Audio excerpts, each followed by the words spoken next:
Welcome, everybody, to the Toilets to Titles podcast. We are doing our 2022 mid-season or off-season review. Tonight, we are doing the vaunted Buffalo Bills. Personal opinion, they are probably the most complete team in the entire NFL. And with me tonight, we've got a couple of special guests who specialize in the Buffalo Bills. But before we introduce them, Nino, I got to introduce you, brother from another mother. How you doing, sir? I'm all right. I'm hanging in there, just fighting off this heat wave, but I'm ready to talk to the Buffalo Bills. Absolutely. Also joining us, we've got TTP Charlie Gross. How you doing, my friend? I'm doing well. I appreciate you guys having me on. Charlie, why don't you talk a little bit about yourself so the people who may not be familiar with you, where they can follow you, where they can get your work and support you with everything that you do and all that. Sure. You can find me on Twitter, obviously at TTP_Charlie. I own my own NFL analytics company called Trust the Process Analytics, as you can see.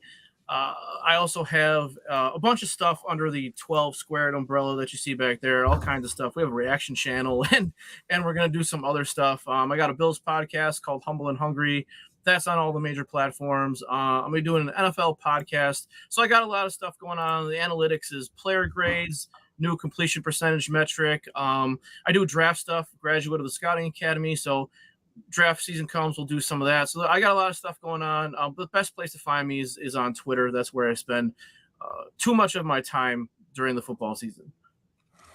Awesome. Also joining us, we missed the superstar of the show. It looks like she had to go. But we also have Jeff Bell. Jeff, how are you doing, my friend? Doing fantastic, George. I'm absolutely excited to talk about Bills anytime that we can. Yes, I do have a superstar running around the basement right now with me. So they got home from the pool and they were ready to join the show, but unfortunately they need to go to bed. So I ain't gonna lie, like I'm in my early 40s. It's probably getting close to my bedtime too. I'm pretty close to there, late 30s, but I'm a dad of 3, so I'm ready for bed anytime we get close to dark. So we're getting there, but no, I'm all good. And of course, anytime I can talk Bills, happy to do so. Jeff, why don't you tell the people watching, if they're not familiar with you, where they can follow your work, where they can support you, everything that you're doing and all that as well. Sure. So Jeff Bell at For Whom J Bell Tolls on Twitter. You can find me with footballguys.com. I do a lot of work over there. I'm the dynasty lead for Football Guys. And so we have all of our preseason content coming out right now to get ready for fantasy football season. We're going through all that. We are actually going to be having a Bills piece coming out very, very soon here in the next couple of days. So keep your eyes peeled on that. Check out footballguys.com and then find me on the Devi Royale. And we do a podcast Tuesday nights at 9:30. That podcast is available after that. That's when our live show is. You can join our Discord. You can join our Patreon. We have Devi guides that are available. We have draft guides that are available. We have all the Devi college content you could possibly want and desire. And we, Christian Williams and Kevin Coleman are my co-hosts over there at the Devi Royale. Awesome. So I have a question for both of you gentlemen. You claim to be Buffalo Bills fans, but I need to know, in order to be inducted into Bills Mafia, from the outside looking in, you have to go through a table. Like, I'm told that is just, I don't make the rules. Those are just the rules. So have either of you actually been officially inducted into the Bills Mafia? Well, I guess I haven't been. I've never I've never been through a table. I don't plan on ever really going through a table. I think, well, it's, I was born here, so I don't know if it's kind of like citizenship, right? In like the U.S., like, I was born here, so I'm just automatically but then if like other people have to go through the table, like that's a citizenship test, I'm not sure. Honestly, I think that the amount of Bills fans who have actually gone through a table is like really low.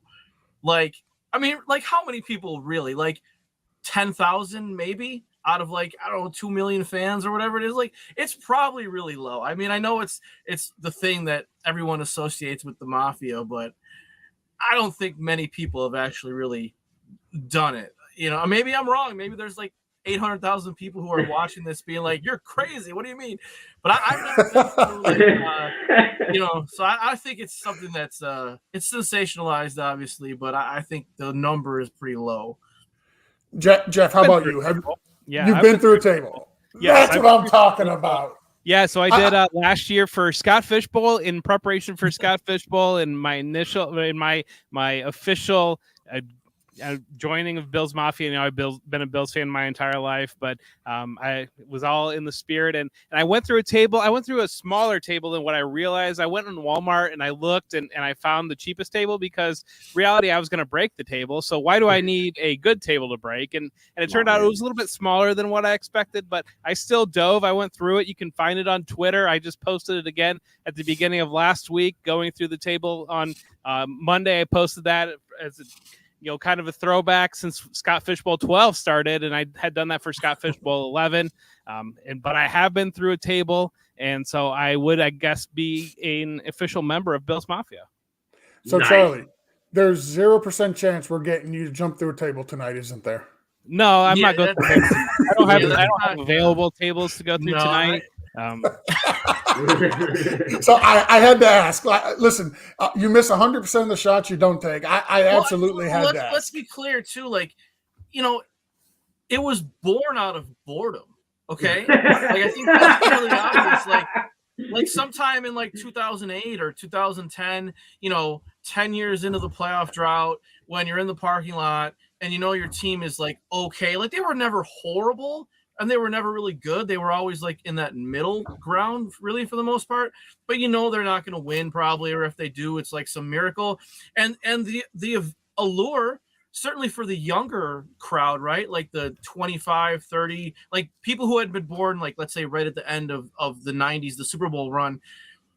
They're ingrained to the Bills, but they've never seen. So what do you do in the parking lot? You drink. You do, that became the entertainment. It really did. You went to the game to drink and go through tables and socialize. You didn't go to the game to go to the game. So that's where really that was born out of, is just boredom because your team was terrible. I wonder if the very first time somebody came up with the idea of going through a table, they ever thought it would take off into some type of fascination or phenomenon for the Bills. Listen, I ain't never been through a table. I don't ever plan on going through a table. I went through some plywood today. Okay. Oh, yeah. And that's about as close enough as I'm getting. I jacked up my knee. I sprained my ankle. But I'm not intentionally trying to do any of this. I've seen more people miss the table.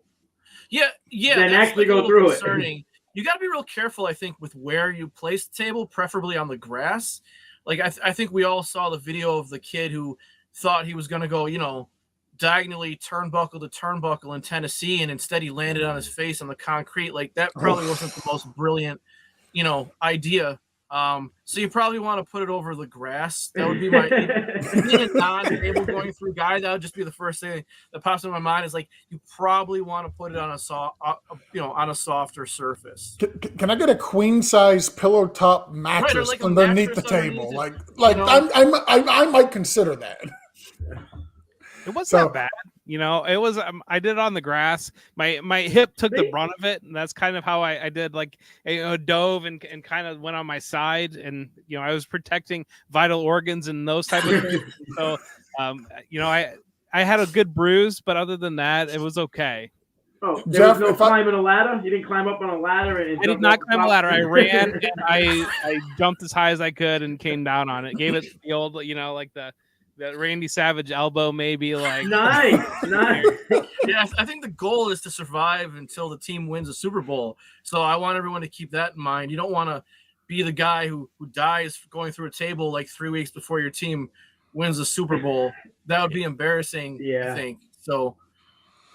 I love the fact that we just spent 10 minutes talking about jumping through tables. That's a great way to stop. Absolute great way to stop. So let's jump into the actual main portion of the show. Now, Charlie, I know you touched on it a little bit, but because you said earlier that you were born in Buffalo, so therefore that's how you became a fan. But what particular play or game or anything really sticks out in your mind as to what made you become a Buffalo Bills fan? I know this wasn't on the sheet. I'm ad-libbing this one. That's fine. And I don't really have a great answer for you, unfortunately. My first memory, I was born in 1977. So when the Bills started going to Super Bowls, I was like 13. And my uncle had season tickets starting in 1960, all the way up until he passed away a few years ago in 2018. So I remember my first memory of football is my dad listening on his little clock radio to the sports station here, WGR, and yelling at the radio because some guy would call in and get mad that Joe Ferguson wasn't throwing a bomb on every play. Like, why doesn't he just throw the bomb on it? Like, my dad's like, oh my God. And my first memory of going to a game is, I think, just a couple of weeks before the 1990 season started. My dad said, hey, your uncle's got season tickets. If you want to go with me, with him, we'll go. And I went to every home game, playoff, and regular season for the next 10, 12 years with them. I guess maybe my favorite game would probably be obviously like the 51-3 against the Oakland Raiders.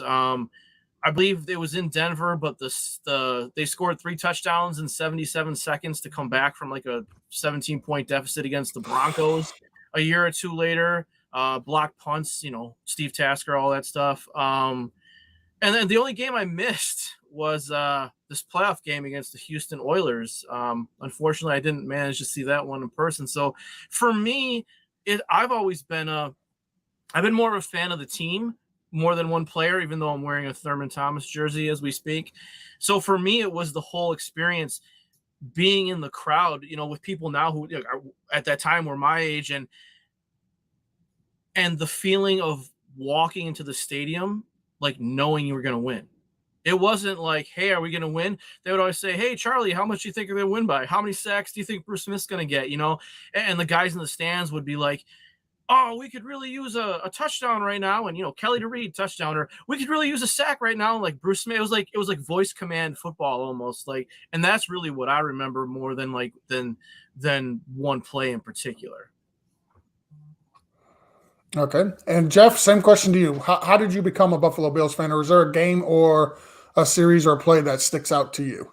So I grew up in Ohio, and my dad wasn't really a big NFL fan. And so me becoming a Bills fan was incredibly random. And it was basically me front running in kindergarten, I think, when they were going into the Super Bowl, and everybody was like, well, what's your favorite team? And I knew, so my dad wasn't an NFL fan. My dad liked golf, and my dad liked racing, like auto racing. And those were the things that he liked. And it was one of those where I didn't really have a good answer. I knew the Cleveland Browns. I knew the Cincinnati Bengals. I knew the Detroit Lions because I grew up in Northwest Ohio. And so those were kind of the teams I knew. And I was like, well, I didn't really want to pick something that some other people knew or other people liked. And so everybody said, well, the Bills are playing the Redskins in the Super Bowl. And I decided, well, I'm a Bills fan then. So the red, white, and blue, really clinched it for me as a young kid.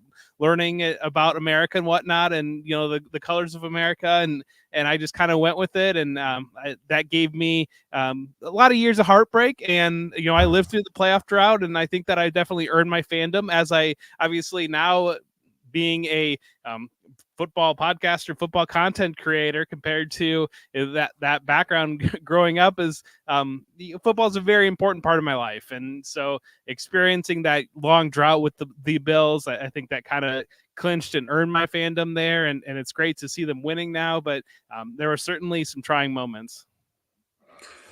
So let's jump right in here. Man, it's so hard to ask this question because the Bills were so good last year.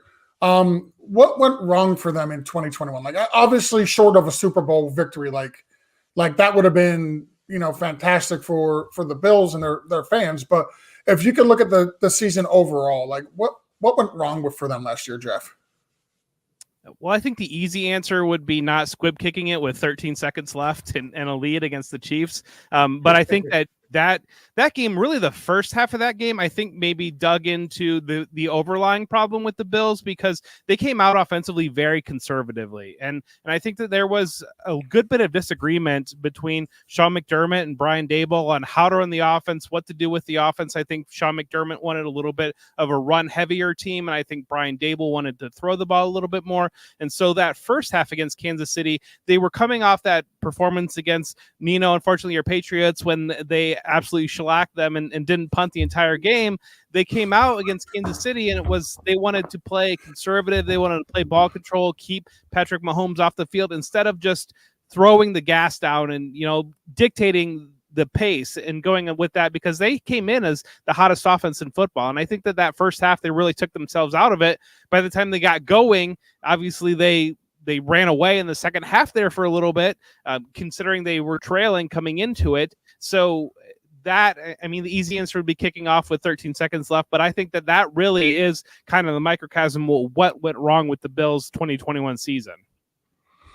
Charlie, what says you? What do you think went wrong for the Bills in 2021?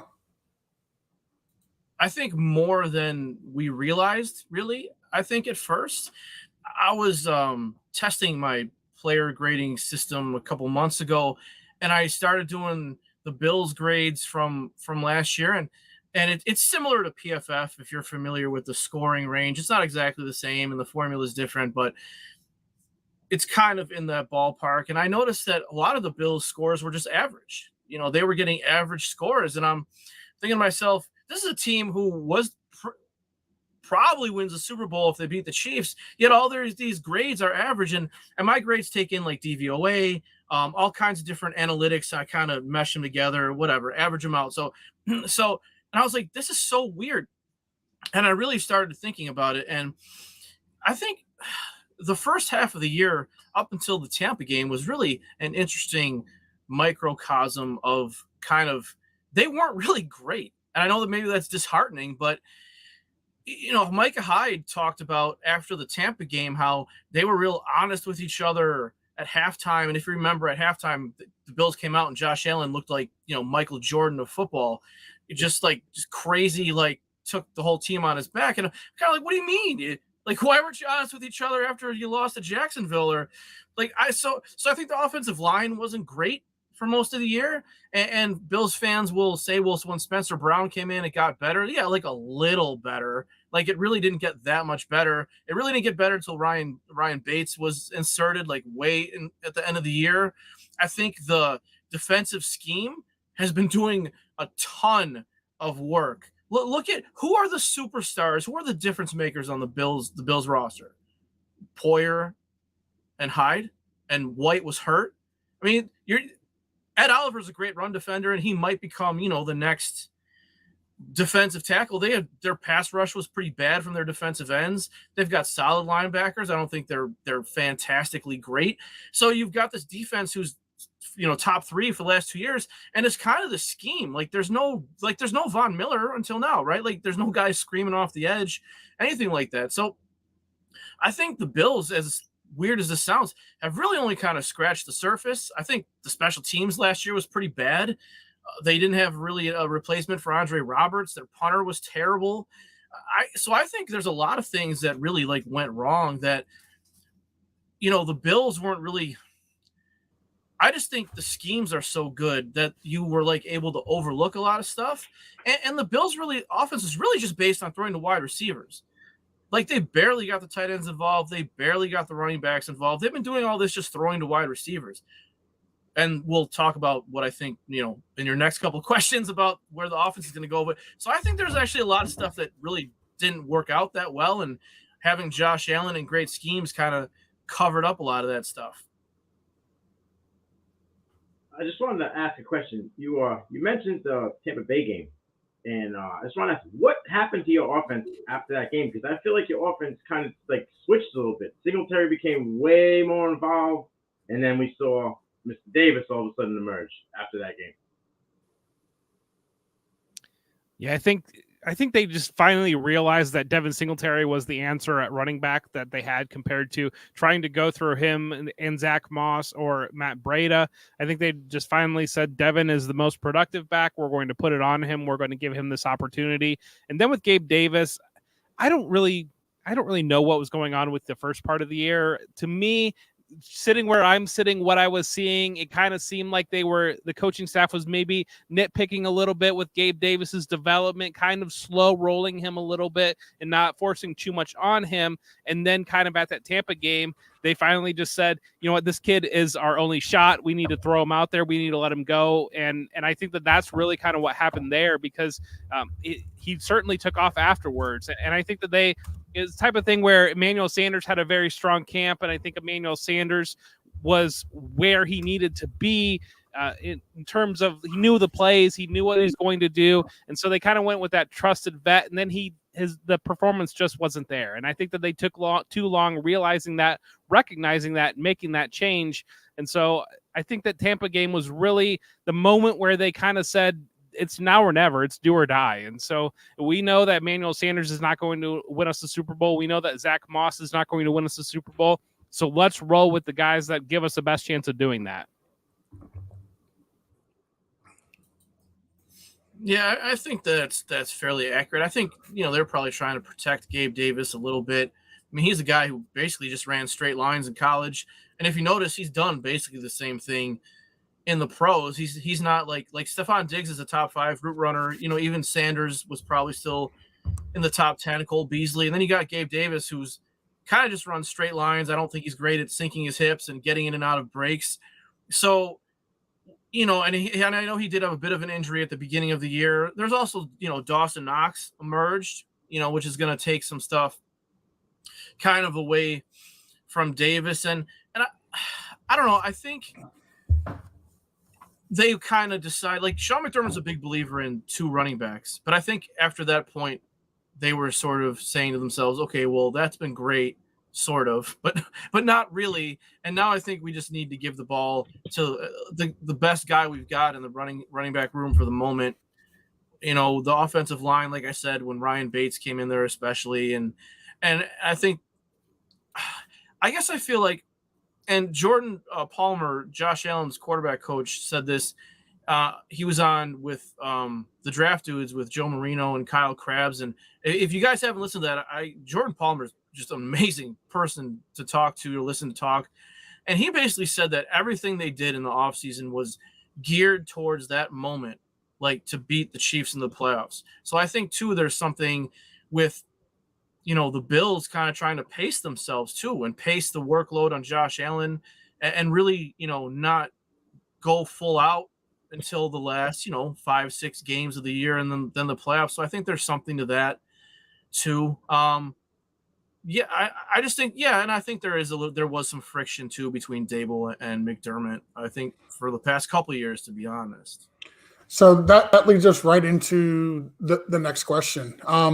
This offseason, you guys lost both the assistant GM and you also lost your offensive coordinator. So Joe Schoen's gone and Brian DeBall is gone. They bring Ken Dorsey in as the new offensive coordinator. What are you expecting from that offense with Ken Dorsey as the OC? And of course, you still got Sean McDermott there. So is it going to be more of a run offense? Is it going to be more of a pass offense, more of a balanced offense? What exactly are we looking at coming from the Bills offense this upcoming season? Go ahead, Charlie. I think they're just still going to throw it like crazy.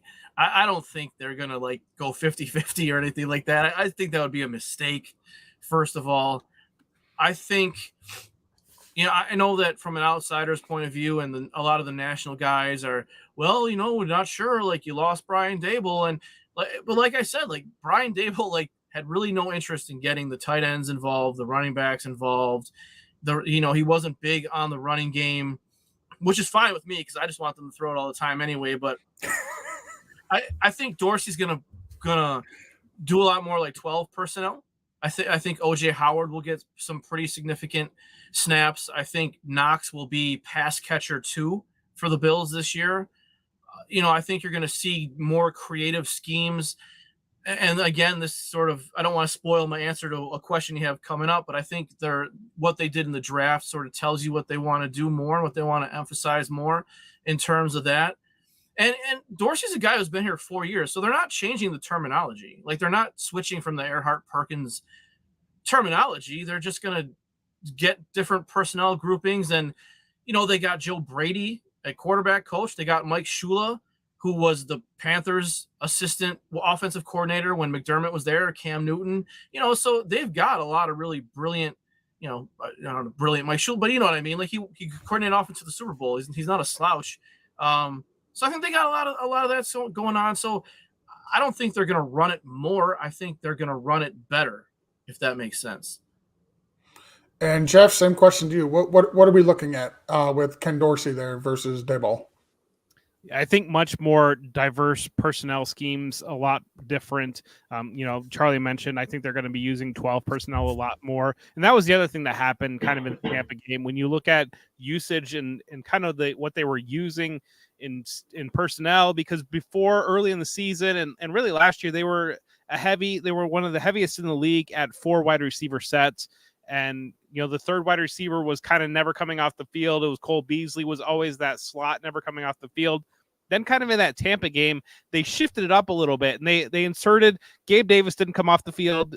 Dawson Knox didn't come off the field, Stephon Diggs, and then Singletary. And then they kind of used that fifth position there. They didn't have a second tight end. And I think that people don't realize that. Dawson Knox played every snap, but they really, for most of the season, they didn't even have a second tight end active on game days. They used an extra offensive lineman, or they used Reggie Gillum, the fullback, as kind of the extra tight end. And so adding O.J. Howard is going to be huge there. It's going to give him that actual second tight end.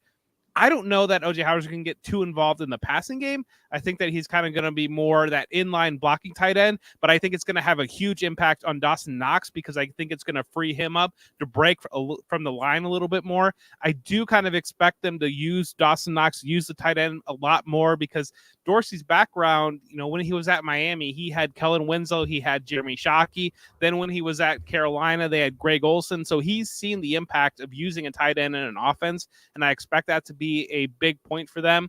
And then adding James Cook into the passing game, I think is going to add an extra element too, because that gives them a natural pass catcher. And so I think that what you're really going to see is something that doesn't quite look like the Bills offense we've come to know. I think you're going to see some shifting there in terms of using those different personnel, using those, lining up heavy, but still being able to pass it, or lining up spread and still kind of be able to shift into a heavy formation. I think they're going to be doing a lot more of that. I just had a quick question. Can you guys hear me? I was fixing the mic. Okay. Yeah, we can hear you, but your mic it sounds like it's off, and it sounds like you're coming through the laptop. Yeah. Okay. I'll try to fix that quick. But I just want to know what your thoughts on Jameson Crowder were going to be versus Gabe Davis this year in the offense. Can Crowder be the wide receiver too? I think, it's Stephon Diggs and then everybody else, right? And I think Gabe Davis is, the wide receiver 2 in terms of title. I just don't know if he's going to be wide receiver 2 in terms of volume. I think a lot of what he did the first 2 years, he's like the fifth option. So, of course, he's running free. They got other guys to worry about. So we'll see how Gabe handles, everyone's last memory of Gabe Davis is that Chiefs game. So I think he's going to get some decent attention early on anyway. So we'll see. And as Jeff mentioned, I think Dawson Knox is going to go crazy this year. That's just my opinion. But with O.J. Howard sort of staying in line, you're going to see just Knox, I think, just end up everywhere. This is a contract year for Knox. I think you could see him, 70 catches, 900 yards, and 10 touchdowns or something crazy like that if he really ends up. So I think that's the biggest question. I don't know, Jeff, if you agree about, are they going to keep Gabe Davis's role basically the same, right? Where he's running these really deep routes, or are they going to adjust that? I mean, I guess that's the one thing that we don't really know that I'm not really sure about. Yeah, the lack of another outside receiver is what makes me think that Gabe Davis is likely to stay on the field quite often. I think what you're really going to see, really kind of what we saw at the end of last year, and what you're going to see is you're going to see Diggs, Knox, and Davis almost never coming off the field. I think they're all going to play 85% of snaps or more. And then you're going to see that kind of that fourth position there, that it'll be a little bit of Crowder maybe on passing downs as the normal, as kind of that traditional slot, or it will rotate out and it'll be OJ Howard when they want to go 12 formation, or it'll rotate out. And I think that Isaiah McKenzie will see some usage because I think he brings that little bit of that element, gadget element. He can use it in the slot a little bit. You can kind of use some creative plays for him. I think he's going to play a little bit more than he did at the beginning part of last year. And so you're going to use that. You might see some two-back sets too. You might see Devin Singletary as the main running back and using James Cook, motioning him out of the backfield, putting him in the slot, things like that. And so that's where I'm hesitant. I'm really hesitant, especially for fantasy football, on going in on Jamison Crowder, just because at the end of last year, that position almost disappeared, and everybody's kind of thinking about like, well, the Cole Beasley position, he had so many targets and everything in this Bills offense, and that's one thing, that Brian Dable being gone. But really, when you look at the usage and the personnel at the end of last year, what that Tampa game was really the turning point, and the way that they used personnel after that, they really, Cole Beasley disappeared from that offense. And he went from, he was almost never off the field before, to after that game, his most snaps that he played was 51%, and that was, he was really kind of trending more towards that 44% number. And so I think that's what you're going to see, is you're going to see Diggs, Knox, and Davis on the field all the time, and then they're going to use that extra position kind of to dictate what coverage, what they really want to line up with. All right, so we touched a little bit about Jamison Crowder. He obviously signed as a free agent this offseason. Jeff, I'm going to throw this one to you. What big impact free agents have you excited that the Bills signed this offseason? And have the Bills lost any players in free agent that will affect how they play on the field? Like who are some of their big-time losses in free agency, if they had any at all? Well, the ones that make me excited are Von Miller, because I think that's going to change quite a bit. And then probably Roger Saffold at guard. I think that Roger Saffold is going to come in, and I expect that with Aaron Kromer coming in as the new offensive line coach, you're going to see a much more athletic offensive line than kind of what they ran in the past. And I think they really struggled at the guard position. And so bringing Saffold in, having Ryan Bates kind of emerging last year, you're going to see more of an athletic line, and I think that's going to feed into scheme a little bit more too. And you might see some more RPO action, some more misdirection type things, because the more athletic offensive line will allow them to do that. When it comes to skill position players, in terms of free agency, the only guys really worth mentioning would be OJ Howard and Jamison Crowder. I think we've kind of touched on both of those guys. I'm not super in on either for fantasy. I just don't think that they're going to be that productive from where I'm sitting. I just don't think the targets are going to be there for them. But I do think that, Von Miller and Roger Saffold are the two pieces that I'm most excited about.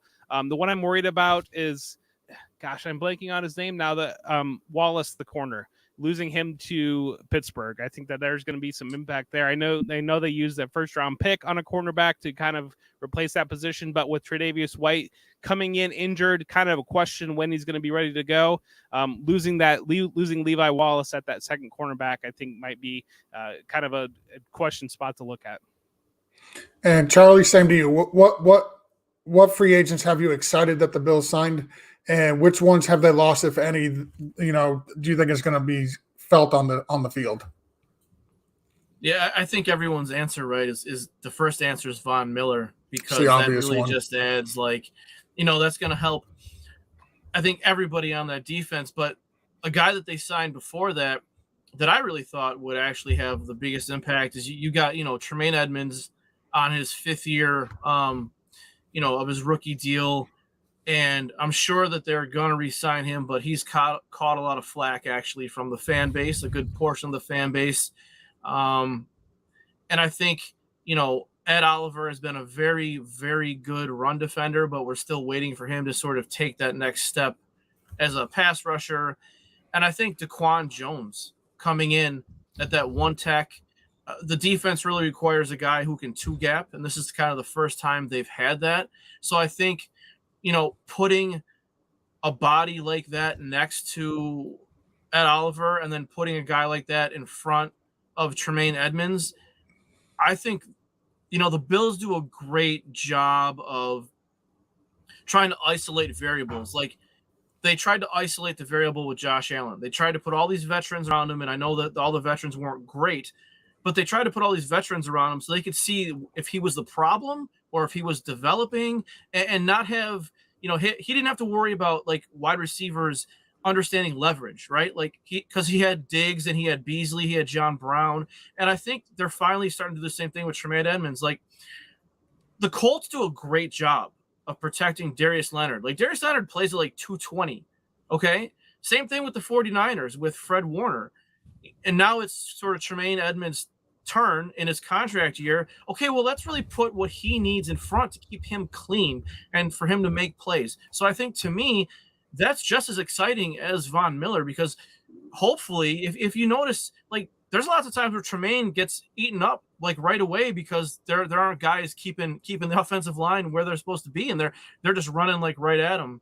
And it's so I think all the free agents they signed are exciting. And I think that I'm not missing any of the guys that they lost. I was never a Levi Wallace guy, no interest in him. I think the Bills did a good job of masking him because I think their defense with Trey White on the other side, the Bills are really big into dictating where they're trying to get the other team to throw the ball. And they were trying to get the other team to throw the ball at Levi Wallace because then they knew they could rotate Poyer down there and they could leave Trey White alone and Hyde was deep. So I'm not saying that Kyer Elam isn't going to need help. And I think White will start on the PUP list. That's my best guess. But long term, I'm not going to miss Levi Wallace. I think he did well for being unathletic, and I think he mentally was very good. But I'm not really worried about him. I'm not worried about Harrison Phillips, leaving for the Vikings or anything like that. I'm pretty content with the ins and outs that came and went in free agency. So, sorry, go ahead, Nino. Go ahead. He wasn't a big free agent signing, but I just had a question. Duke Johnson signed with you guys. Is that like kind of like showing Zach Moss the door, or are they going to kind of work off each other? I think Duke Johnson was really a signing that I think they went into the offseason that they wanted to add a pass-catching element out of the backfield, and they almost signed J.D. McKissick, and he was gone. There were rumors that they inquired on Christian McCaffrey. I think Duke Johnson was really kind of an emergency signing that if they didn't get a body in the draft that they felt comfortable with, that they would have him kind of in there. Certainly, he's probably fighting for a roster spot with Zach Moss. I would say Zach Moss probably has the uphill advantage on that because being still having that rookie contract, having 2 years on that rookie contract, being drafted by this regime in the third round, a day 2 draft pick just a couple years ago. I think it's going to be an uphill battle because that Duke Johnson's not going to give you anything on special teams either. And I think it's really going to be tough for him to make the roster. It's really going to come down to him or Zach Moss. But again, I think he's just going to give you more. And, if they were to go with Duke Johnson and God forbid Devin Singletary goes down, I don't think they really have that early down back on the roster because between Duke Johnson and James Cook, if those are really the only 2 guys you're rolling out there, I think that kind of leaves you in a trouble spot. So I really think the Duke Johnson signing was just kind of an emergency. If we don't get somebody else in the draft that we like, we at least have Duke Johnson in here and it at least gives us a little bit of something out of that position. But then obviously they went in the second round and drafted James Cook. Yeah, I agree. And I think, Zach Moss, they want him to be the guy who takes some of that short yardage stuff away from Josh Allen. I know the narrative among a lot of outsiders is, well, they run Josh Allen a lot. They really don't anymore. Most of his yards come on just scrambles when he just runs away from pressure. They don't really design too many runs for him anymore, except like short yardage stuff, like, 4th and 1s and stuff like that. And I think that they are hoping, if nothing else, that Zach Moss is the guy who can, take some of that short yardage stuff off of Josh Allen. But yeah, I agree. Duke Johnson was sort of like, well, we want a pass catching guy and we didn't get the guy we wanted and we need somebody. So let's sign this guy. I mean, it was granted it was the Dolphins last year and our run game was atrocious, but actually Duke Johnson did look good at the end of the year last year for Miami. He came in and he was on their practice squad for a month before getting called up, but because everybody was either injured or had COVID, they were forced to call him up. But when they did, he actually lit a spark there. So I actually liked the Duke Johnson signing. I don't like it nearly as much after the draft, which is right where we're going to go into next. Because as you guys mentioned, they did draft a running back in the draft last year. Charlie, I'm going to throw this to you. How do you feel the Bills did overall in the draft, and what was your favorite pick for the Bills last year? Oh, Charlie, you're on mute. Sorry. I think they did really well. I think they really went in with a plan of what they wanted. Based on probably what Ken Dorsey said that he was going to do, or things that they needed. Brandon Beane joked, and maybe it wasn't a joke. He said his next door neighbor told him that they needed a cornerback, and everywhere he went, everyone was telling him that he needed to draft a quarterback. So he figured he'd trade up and get the last one he had a first round grade on. And then, James Cook obviously is a guy who it looks like they're heading in that direction. The linebacker Terrell Bernard, I think, is a guy who, if you look at the Bills' schedule, and we'll get into that a little bit later, but they're playing a lot of teams who want to run the ball. Everyone in their division wants to run the ball. They're playing Tennessee. They're playing the Packers. Like, there's a lot of teams who want to run the ball. And I think Teron Johnson, their slot corner, is a very good run defender. But at the same time, like, I think you're going to end up seeing the Bills play three linebackers maybe more than we think they are. Bernard's a guy who can blitz a lot too. Drop into coverage. I think he reminds Bills fans of a potential like Lorenzo Alexander kind of guy. And I think they looked at their schedule and the way that a lot of the teams are trending, and they said, man, we really need a guy with a little bigger frame who can come in and do some run fills and stuff like that. So I definitely think they kind of drafted. Brandon Beane's just so good at like drafting for things they're gonna need or perceived weaknesses. My favorite pick is Khalil Shakur, actually. I think he's interesting. I think they needed some future contract stuff at wide receiver because they got some guys who are coming off contracts or will be up for contracts soon, and I think he gives the Bills, he's one of like 7 guys sort of vying for the punt return, kick return role, which is good because, like I said earlier, the Bills have really struggled in that department. So I think he was probably my favorite pick. And I got to take myself off mute. Jeff, I'm going to throw this to you. What were your thoughts and opinions on the draft? What grade would you give the Bills? And is there a pick that they made that you wish they didn't? I would probably give them a solid B. I think they had to go with cornerback. I really wanted Breece Hall, and I just wanted that extra elite element in the backfield. I'm a big James Cook fan, so I'm happy they took him.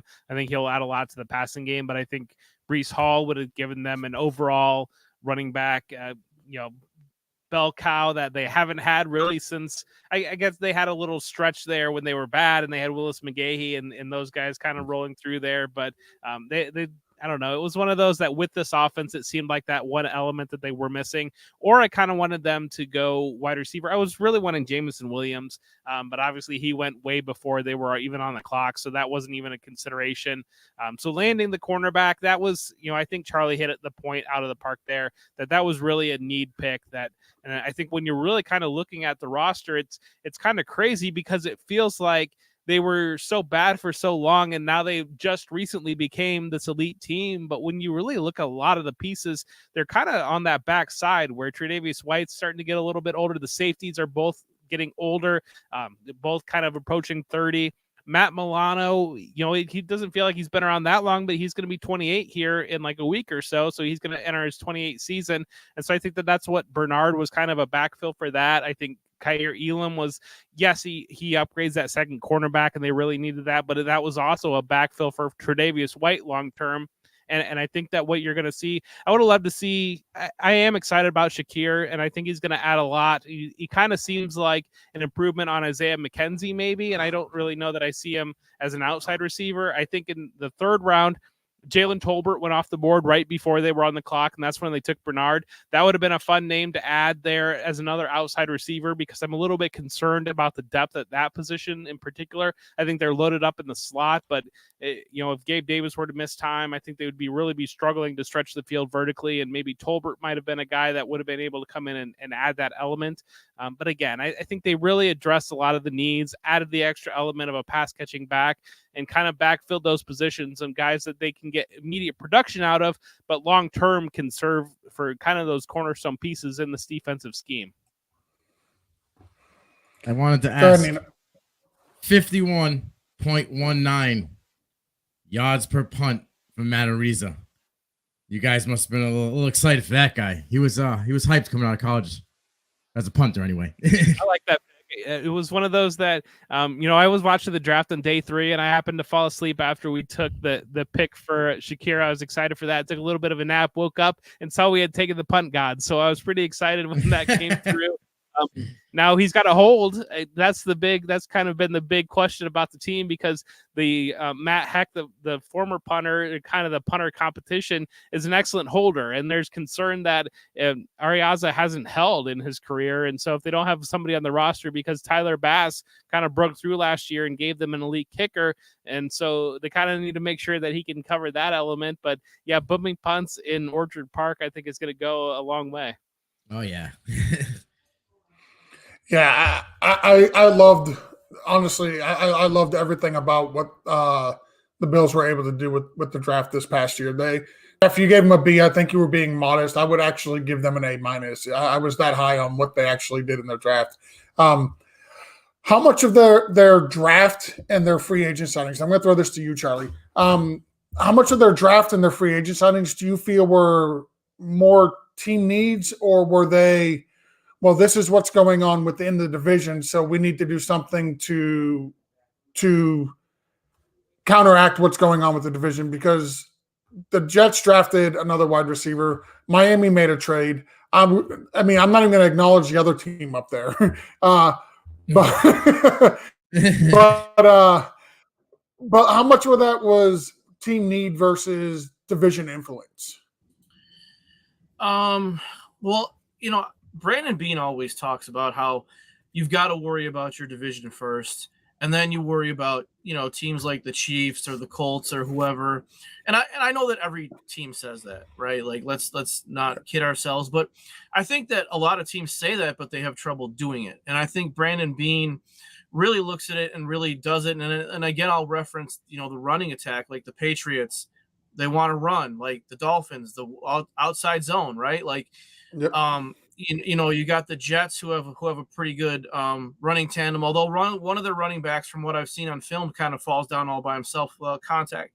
So that's fine with me. The rookie there, I forget his name. They have a cornerback with a similar name, but I don't remember. And then you, like I said, you got to play the Colts. You're going to play the Ravens, the Steelers. Like, you look at the AFC, and as much as the NFL has become this pass first league, look around. All these teams want to run a lot. So I think Brandon Beane, looks at the division and looks at the needs, and the way the division and even the other teams of the conference are going is what the Bills need. Their run defense wasn't bad last year, but they had a few, like the Ramondre Stevenson. They overran that play. If you look at it from the end zone, Micah Hyde overruns the play, and people are like, oh my God, the Buffalo Bills run defense sucks. Well, take away that play, and they were holding like 2.5 yards a carry or something like that. But so I think Brandon Beane does a good job of meshing needs with deficiencies with what the other teams are doing.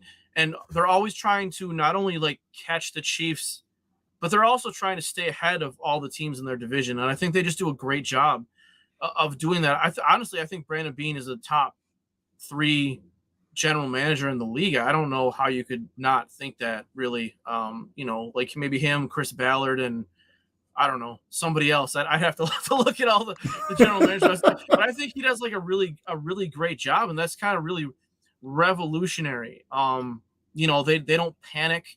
They have a plan. And I just think he's just so good. Him and his staff. He has a great staff too. Jeff, same question to you. Do you feel the moves for both the draft and the free agents were team needs specifically, or was it influenced by what was going on in the division and what they were looking at long-term as far as the playoffs next year? I think Charlie's a little bit more diplomatic than I am when it comes to the AFC East, because I think the way they're positioning their team, they're worried about beating the Chiefs.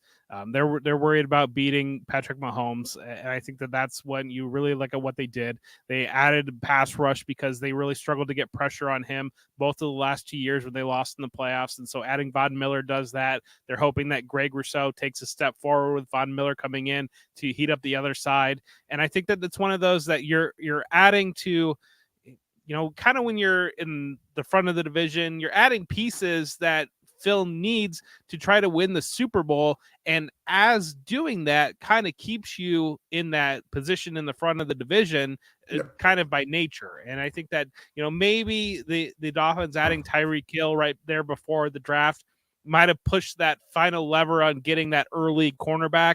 And that might have been the case. But I think other than that, I think that what you're seeing is a lot of more of, we're trying to win the Super Bowl. We're trying to beat Patrick Mahomes.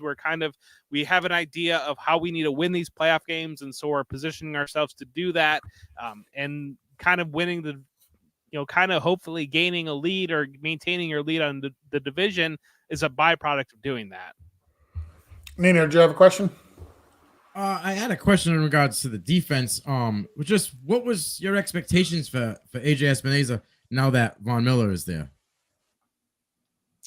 I think he's going to be more of a run-stopping defensive end. I just don't think he's ever really going to be that twitchy guy off the edge that is, he's kind of an effort player and maybe more of an early down player. I think Rousseau is the guy that you're really hoping takes that step forward and to be that pass rusher. And you're probably going to see a little bit more selective usage from Von Miller than he's had in his career, just because he's kind of getting to that age. And so I think that Epinesa will be an early down guy. He's never going to be a big sack guy. He's just doesn't really have that in his game. And I just don't think I think there's probably certainly a level of disappointment in that pick, but at the same time, it's just one of those that having a deep rotation of defensive linemen will never really go wrong for you, and to be able to add that extra element.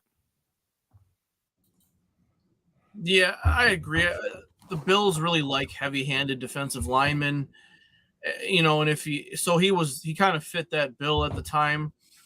If only we could clone Austin Jackson and put him on every single team the Bills play, Epinesa would be a Hall of Famer in no time. I mean, but the Bills were worried, right? Because they had all these defensive linemen like Jerry Hughes and Mario Addison, who were all expiring contracts, and they really didn't have anyone under contract. So they almost had to draft a defensive end at that point, and they drafted who they thought was the best. But yeah, he's not going to come off the edge and bend like Von Miller. I think the best he can hope for on the Bills is that he becomes like a Shaq Lawson. He's a rotational guy who can give you some, and like Shaq Lawson, when he's with the Bills, is a really good player, like really good. So if Epinesa can become a really good run stopper on the edge and maybe get some inside pressure on some stunts, I think that's his best forecast in a Bills uniform. So I looked up earlier the Bills' strength of schedule, because we talked about, looking forward into the playoffs and whatnot. The Bills right now, according to Sharp Football Analysis, have the 18th overall toughest schedule this year, which actually is not that bad. I think a lot of that is because they get to play New England and the Jets, who are both absolutely atrocious. But hey, what? It's the truth. Nice. What do you? I'm trying. Listen, you get your revenge on Thursday. Thursday we're doing a Pat show. What is your guys' opinion on the Bills' schedule for this upcoming season? What's the most difficult part of it? What's the easiest part? Charlie, I'm going to start with you on this one. Yeah, I mean, I was telling people last year, I know no one wanted to hear it, like in the middle of the season last year, but I was like, man, the schedule next year is pretty hard. You might want to be mindful of that. And I understand teams change from time to time, but, you're playing the Rams, and then the Bills have had a lot of problems with the Titans. just a lot of problems. I mean, you've got the Dolphins, who, again, it's a tough running attack. You've got the Ravens. The Chiefs are on there. The Packers. You're still playing Aaron Rodgers. The Vikings aren't a bad team. They're not a great team. Who's that quarterback for the Browns? The Lions are kind of this up-and-coming team. And let's remember, this is a team who lost to Jacksonville last year. So weird stuff happens. Like, teams that aren't as good as you beat you sometimes. So, I don't want to be the one of those guys who's like, oh my God, it's obvious that the Bills are going to go 17-0. What are you even talking about? But I would say, the first 6 or 7 games I think are pretty difficult.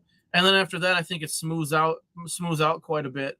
But I don't think they're going to lose more. I don't think they're going to go below 10-7, but I don't think they're going to go, 17-0 either. Like, weird. This is the NFL. Like, weird things happen. Didn't the Jets beat the Rams last year or something? I mean, stuff happens in this league.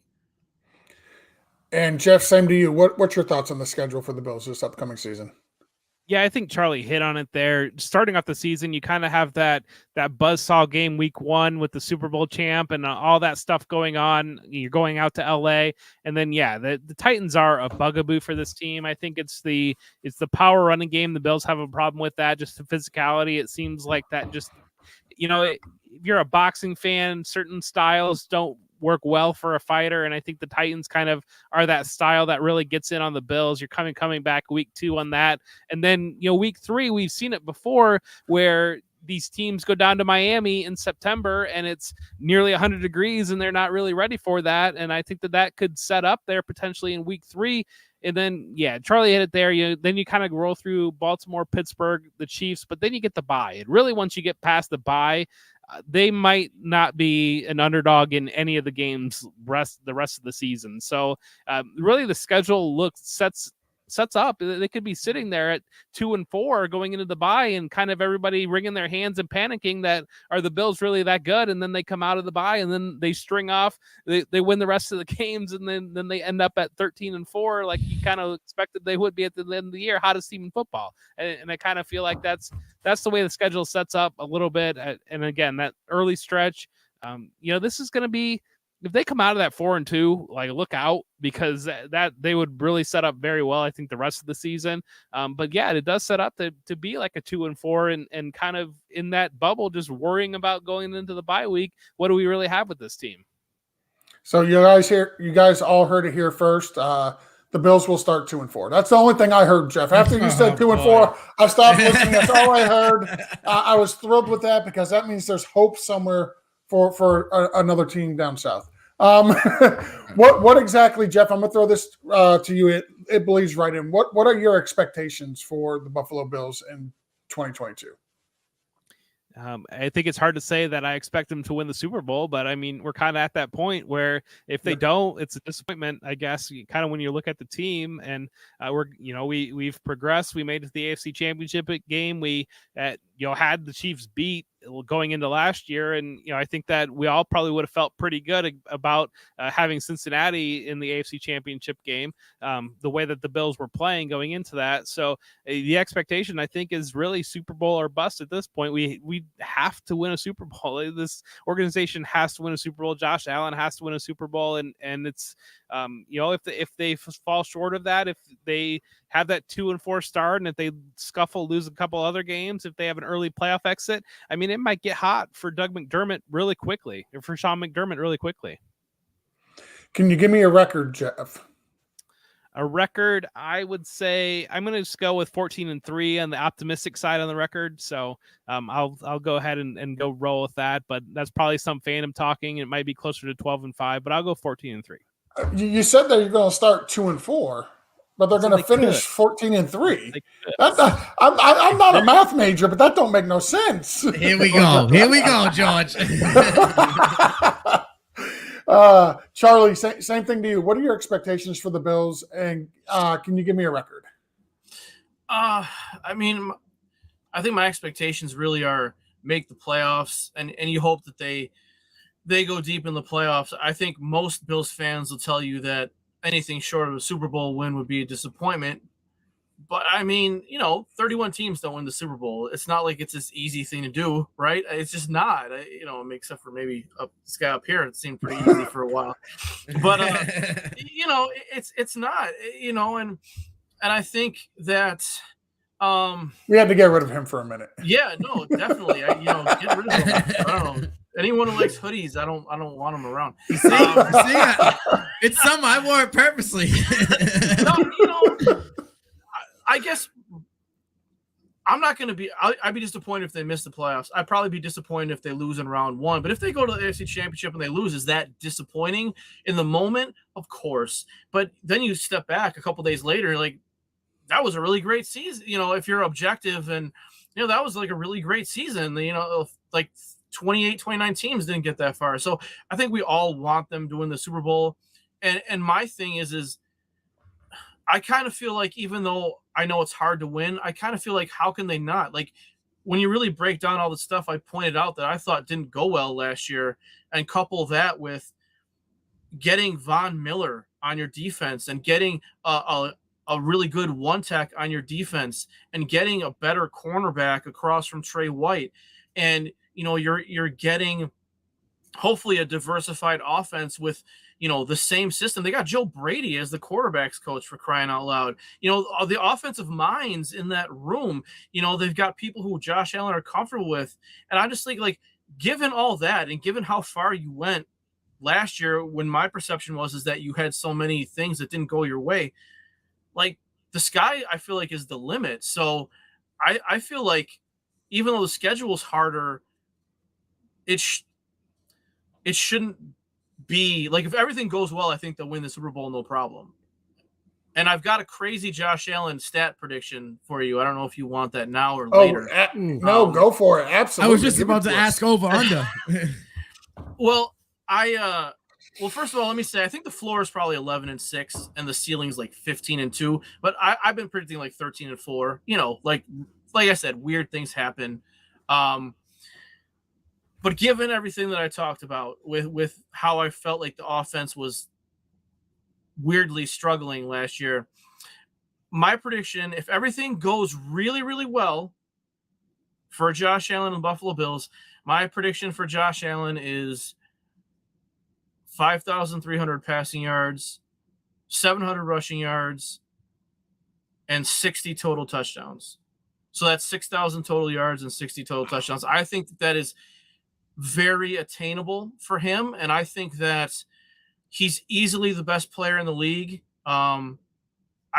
Because I think that there's never been a quarterback who has had this series of traits put into one body. And I understand that Mahomes, you can put Mahomes in the same bucket, you can put Aaron Donald in the same bucket, but the arm strength, the athleticism, the size, all that stuff, like, he really is unique. And this comes from a guy people who know me called me a Josh Allen hater for like 3 years. Like, I never gave him an inch. I was like, yeah, he stinks. He's rolling into triple coverage and throwing in triple coverage. I hate him. And now I'm just at the point where Bill Belichick, the greatest defensive mind probably ever, has no answer for Josh Allen. None. He can't figure it out. It's the only player really that's never been able to figure it out. So I think we've never seen this combination. You've never seen the combination of traits in Aaron Donald. Like, you've never seen this combination of traits in Josh Allen. So there's my two probably radical things that I just said that people are like, you're crazy. But that's what I believe. Nino, you didn't get a chance to ask, but he took over. It's all right, because I had 3 over-unders I wanted to ask. Go for it. I was going to say, go ahead. Maybe over-under 33 touchdowns, but obviously you're over. Jeff, what do you think? He almost doubled that. Yeah, I'm comfortable passing. That number. Passing. Yeah. Okay. 850 yards rushing over/under for Singletary. I will go. That's a tough one. I think under. I don't know. I take under on that just because it kind of feels like his ceiling, anyways. And if he gets hurt, misses any time, you're cashing that pretty easily. And then I had 2 more. One was Gabe Davis, 65 receptions over/under. I'll go over on that number. I think he'll see it probably, I think at least 100, 110 targets, and you put him kind of at that 60% catch rate. I think he'll hit that number. Yeah, I think he's like right on there. Like I wouldn't bet that because I think he's going to be right in that 63 to 70. Yeah, I wouldn't bet that. Okay. And then the last one was over under 9 touchdowns for Dawson Knox. Over on that. I think Dawson Knox is my flag plant on this offense. I really just think he's going to, I don't know, as a fantasy guy, I absolutely think he's a steal. I think he's going to be a major element in this offense, and I'm going to go over on that. Yeah, I mean, I think so. Josh really trusts him. He really likes him. And he's like, even though I think he's going to be pass catcher number 2, you've got Diggs, and then obviously people are looking at Gabe Davis like, man, look at that guy. And I just think Dawson Knox still flies under the radar. Maybe slightly demoralizing to you, Nino. I don't know if you heard this, but that touchdown that Knox caught in the end zone there, like the way back of the end zone, Josh Allen claims he was just trying to throw the ball away. And Dawson Knox just kind of grabbed that. That's what he said. I don't know. Like I wouldn't doubt it. I wouldn't doubt it. I was never like a big culture guy. Like I always thought like, oh, culture's stupid. But then Sean McDermott got here and I was like, okay, I see what you're saying. And I think it's important. Like I said, they really like each other. Every time you see Josh Allen, Dawson Knox is there. Like they took Von Miller to the Sabres game. Dawson Knox is there. Like, so I think that matters. I'm not saying it gives him some weird magic fairy dust that allows him to catch more touchdowns, but I think that does matter. So I would certainly think that Knox is around 9 or 10. Yeah. All right. So I've got one last question before we go ahead and wrap this bad boy up. It's for Charlie and Charlie only. Are you sure there's no chance we're getting you to go through a table tonight? Oh, no. Yeah. Look, I'm a married father of 4. I'm 44 years old. Like my family, I think they depend on me, and I don't want to. I don't have a life insurance policy right now, so I don't really want to leave them stranded like that at this moment. So maybe if I'm 70, I'm in the nursing home and I feel like things are going downhill for me. It'll be like this one last ditch sort of thing, like, well, I'm gonna die anyway, so I may as well just bucket list. So we'll see. Yeah, I imagine up there in Buffalo they get it all the time, but like imagine being from Florida, there's no way I could walk into a hospital like the nurses, doing their triage, and so how did you get hurt? Oh, I voluntarily jumped through a table. Like down here, we don't do that. You get kind of look funny. I'm sure that's quite like it happens all the time up there. I'm sure in Buffalo. Like, God, like another one. It's a Sunday. This person's coming in. Their backs hurt. Their necks are out. We know what happened. They expect it. There's going to be at least a dozen of them. Right. So, okay. So before we go ahead and get out of here, I want to give you guys both the opportunity one more time to go ahead and plug the work that you're doing. Let everybody know where they can find you, where they can follow you, and support the work you're doing. So, Jeff, we'll start with you first, and then we'll close it with Charlie. Twitter for whom Bell Tools, the number 4. Jeff Bell, you can find me with footballguys.com, and you can find me with the Debbie Royale, Tuesday nights at 9:30. You can find me on Twitter at @TTP_Charlie. I've got a analytics company, Trust the Process Analytics. The parent company is 12 Squared, as you see there. All kinds of stuff. I got scouting reports, draft reports, player grades, new completion percentage metric. I do an NFL podcast. I do a Bills podcast. I took a 6-week break, and I'm just getting back into it now. So the times and days are a little goofy, although I'm thinking about doing 5 or 6 days on the Bills podcast, but we'll see. Like I said, I'm a married father of 4, so we'll see how that works out. But yeah, follow me on Twitter. That's where most of my stuff will be, or all of my stuff will be. Awesome. And again, Jeff, Charlie, want to thank you guys both for coming on tonight, dropping a whole bunch of knowledge on the Bills. Definitely walked away learning more and knowing more about the Bills now than I did before we started. So again, appreciate both of you guys for coming on. Thank you. Yeah, thanks for having me. Appreciate it. Not a problem. And we'll do the outro.